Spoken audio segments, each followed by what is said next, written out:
everyone. I'm Jim Fitzpatrick. Thank you so much for joining us on another edition of CBT News Market Update powered by LotLinx. On today's show, we're pleased to welcome back Bill Reidy, who's the Chief Revenue Officer at LotLinx. And we're also joined by Jasen Rice, who's the owner and founder of a great company called Lotpop. Thank you, gentlemen, for joining us today. Thanks for having us. Yeah, I know that you guys go back a little ways. Before we get started, tell me how you all know each other. I guess I'll start with that. I started with vAuto back in December 2005. Before it was vAuto, it was Empire Auto. And I believe Bill joined us about a year. Was that a year or 2 years? Yeah, year and a half, almost late 2006, early 2007. Yeah. Okay. Yeah, so I mean, that goes back quite a ways. And, you know, one of the things we were thinking about and talking about earlier about that, you know, relationship and the fact that both of us got the benefit from the fact of helping dealerships through the 2009 recession and stuff. And, you know, when a tool like vAuto came out looking at retail data, that was the newest, greatest thing. And it helped a lot of dealerships get through that big hit. A lot of dealerships took 50% hit on new car sales, focused on used. Even back then, you know, the used values just started skyrocketing because the cash flow clunkers came in around. So that's right. The things that dealerships are going through right now are pretty similar to what they're doing now. Mm-hmm. And then Bill and I was talking about just kind of that plateau in the pricing market, right, Bill? Yeah. I think that the, you know, the change that was there, right? The way that you look through the lens of, you know, price to market, market day supply, and things that are core metrics in what we do today. Sure. I think that there's a significant change on the forefront. Now, I just want to level set this, right? I was the guy that came in and said, look what vAuto could possibly do. And then I handed it to Jasen because he was actually the first performance manager at vAuto ever. Oh, wow. That's and he actually had to get him to use it and show him how it was going to work. So he did more heavy lifting than me. I can tell you that for sure. Yeah, that's pretty cool. So really, your time at vAuto kind of gave you guys a unique perspective on the current market. That's kind of cool. Yeah, you know, and you know, it's been, again, back then, 2009, 2010, 11, it was a new way to approach your inventory. Yeah. The challenging part now, it's been, what, a 15, 16-year run. So pretty much now everybody has a tool like that. It's kind of even the playing field. So I equate that to kind of a diet or a workout. You know, whenever you start losing a lot of weight and gaining momentum, all of a sudden you can't lose any weight. And it's disappointing when you get on scale just because your body got used to it. Don't I know it? Yeah, that's right. And I think there's that little bit of plateau. The numbers prove it. You know, dealerships' profitability has been going down on used cars other than here in the last pandemic push. But you know, now you got to kind of look at things a little bit differently. Not that the market data, that's still crucial and important, but there's deeper elements to it too. That's right. Yeah, that's right. You know, it's interesting to me because, you know, when we first started with vAuto, you saw dramatic shifts in turn, right? You know, the staple on turn was, you know, I have 100 used cars on the lot and I sell 75 and I'm doing a great job. I mean, vAuto switched the narrative on that quick. Yeah. Right? 100 in stock and you're selling 150. Right. But, you know, that methodology is now, you know, it is supplanted in the marketplace. And it's still, like Jasen said, it's still relevant. But I think the other side of the equation is how much the consumer market has matured. Yeah. Right. So, you know, when you look at putting a car on your lot and then you look at exercising that car off your lot for your highest price point as quickly as possible, right? They're not all coming to the same place like they used to. I mean, the reliance on, you know, on the third-party sites was pretty consistent. It really was. Yeah. Today, they are, you know, buyers out there are on, you know, hundreds of sites, right? So the key is having those metrics. And Jasen has some really great perspective on how you start to look through the lens of inventory for consistency on turn. Right. But you have to be in a position where that car is seen and seen early. That's right. Because if it's not seen, making your decisions on pricing, measuring whether your merchandising is effective, photos, you know, descriptions, all those things that are still incredibly important, that becomes less important because it's just like a tree falls in the wood, nobody's there to hear it, right? Your car's sitting out on the internet and nobody ever sees it. How do you realistically make that next decision on a price change? I think it's next to impossible. And Jasen and I both see it in the data. We see it in the data all day long. Yeah, for sure. Talk to me a little bit about that, Jasen.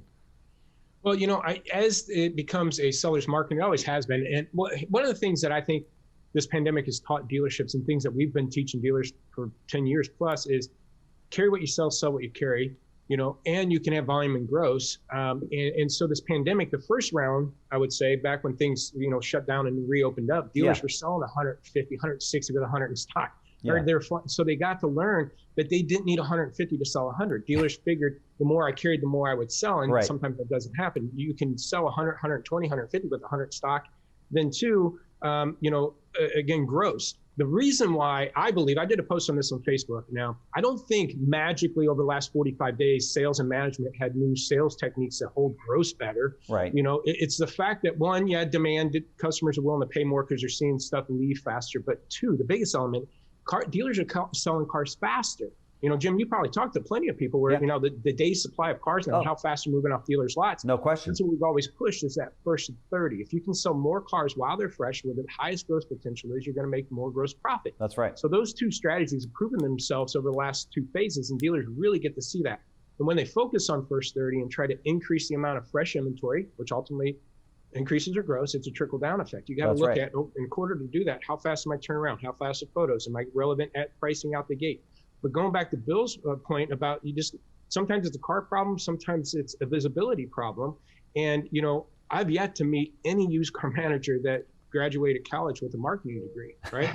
It used to be my sales skills allowed me to show somebody a car and talk them into it because we had floor traffic. Now people are shopping. All I got to do is validate. That's right. So now my job as a used car manager is get my car in front of as many people as possible marketing-wise. So true. That's exactly right. And so the flat pricing strategies, looking at the reason why I'm not selling enough fresh, did my pricing go up? Did my average investment go up? That's right. Did my photo problems go down? So your internal information, your data on a seller's market is more important than the market data, at least for your first go around. And first look at your inventory. What's my problems? What's the cars causing those problems? Is it a car problem, visibility problem? And then let's go into our marketing tool and figure out what we need to do about it. Sure. No question. Jason gave me a really interesting metric the other day when we were chatting. He measures percentage of overall inventory across the hundreds of dealers that he has. And I think, Jason, you had said to me, if you're at 50% or in that range, right, younger than 30 days, fresh inventory, you're doing well. And I think the numbers moved up pretty dramatically over the last month and a half, 2 months, and it's ranging in the mid 60s, right? Mm-hmm. Well, it's really not your carry rate, it's your sale rate. Obviously, in order to sell, you have to carry it. But our best stores are pushing 60, 70% of their sales in the first 30 days. Now, that's consistencies that we've seen with our dealerships for years. But now through this phase, our average dealers now seeing 62%. Our bad dealers are in the 60%, meaning the dealers that aren't engaged as much and as aggressive as the other guys. Incredible. So I think that has two great levers for a dealer, right? That is a wonderful window in time, but also overcoming an obstacle. The window in time is that there is more gross profit sitting out there.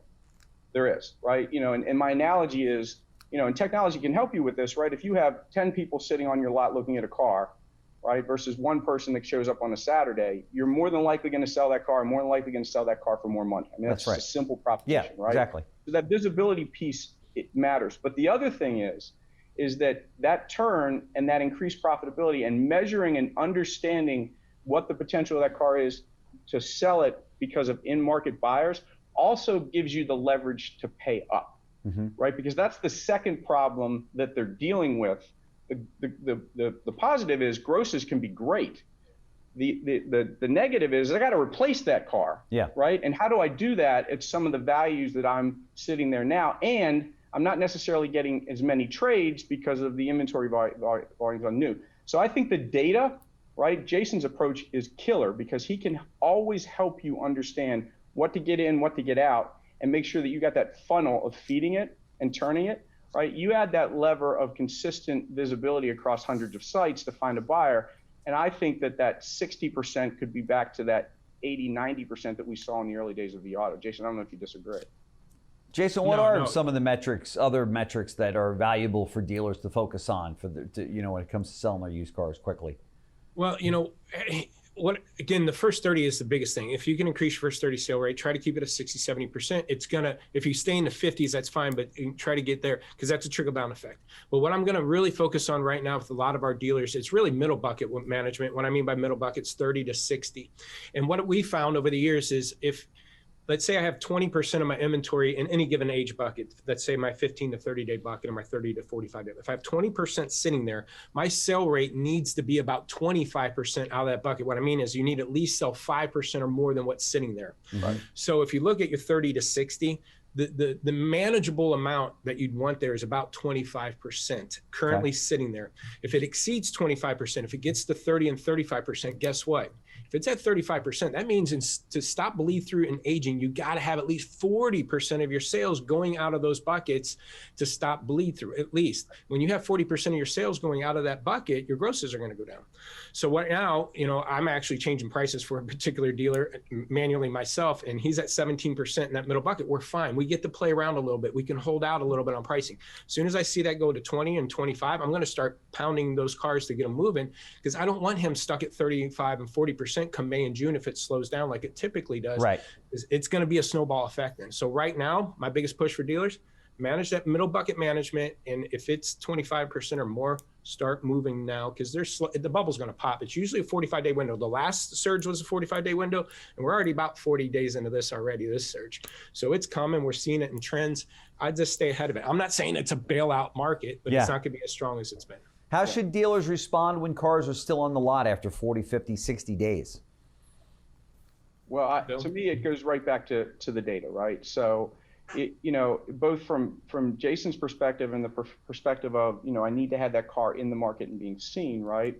There's clear measurement that you can have there to understand visibility, right? But I think the bigger part is not having as much reliance on, just a few sites to publish that car, right? Because you create dependency.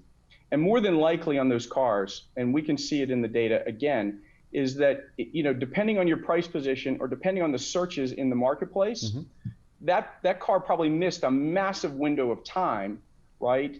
Because that car wasn't being seen. I mean, our data shows consistently that less than 60% or 70% of your inventory is not getting any visibility or very little visibility. Wow. Right? That's an issue. That's a real issue.